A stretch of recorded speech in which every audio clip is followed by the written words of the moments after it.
Trey pushed the old mahogany door. Dust swirled. Musty air choked him. The wardrobe, untouched for years, held his uncle's belongings. His uncle, dead 2 years now. Trey coughed. A single ray of sunlight pierced the room, illuminating dust motes dancing in the stale air. He stepped closer, the floorboards groaning under his weight. The wardrobe loomed, massive and imposing. Its scent, a mix of mothballs and decay, filled his nostrils. Hesitantly, he touched the cold, polished wood.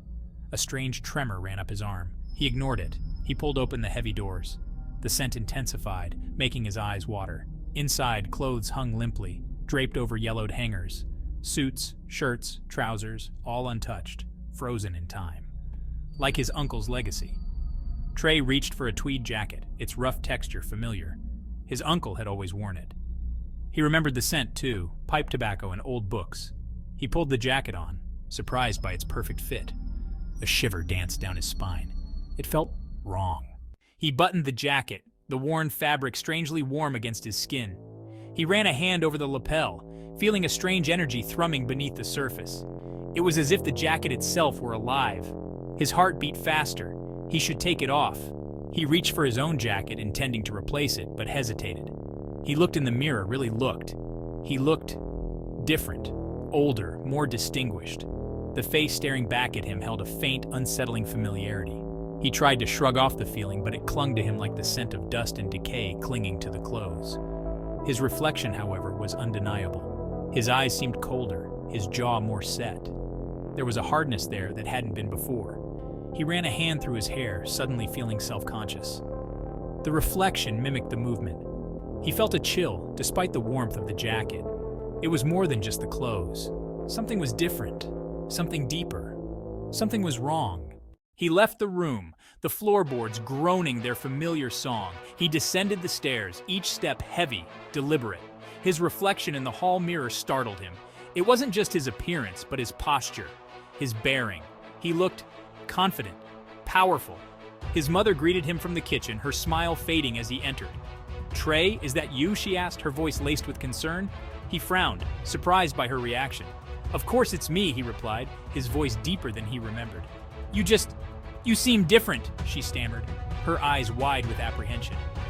He dismissed her concern with a wave of his hand, a gesture that felt foreign, yet strangely natural.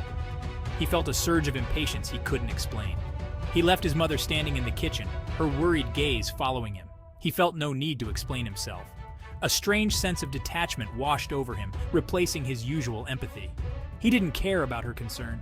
He didn't care about anything except the strange new certainty that filled him. He decided to go out. He hadn't felt this urge in years. The local bar, once a place of fleeting visits, beckoned him with the promise of bright lights and loud music. He felt a strange pull towards it, a need to be surrounded by people, to be seen. He entered the bar, immediately drawing stares from the usual crowd. He ignored them, striding towards the counter with a confidence he'd never possessed. He ordered a whiskey, the burn in his throat a welcome sensation. He hadn't touched alcohol in years. He saw her then, a woman sitting alone at a table by the window. Her red dress, a splash of color in the dim light, drew his gaze like a moth to a flame. He felt a surge of desire, raw and undeniable. He approached her, his steps measured, his purpose clear. She looked up, startled by his intensity. He offered her a smile, a slow, predatory curve of his lips. "May I?" he asked, his voice a low rumble that sent shivers down her spine. She hesitated, unsure, but his gaze held her captive. He nodded, a flicker of fear in her eyes. He sat down, his presence filling the space around them, his shadow falling over her like a shroud.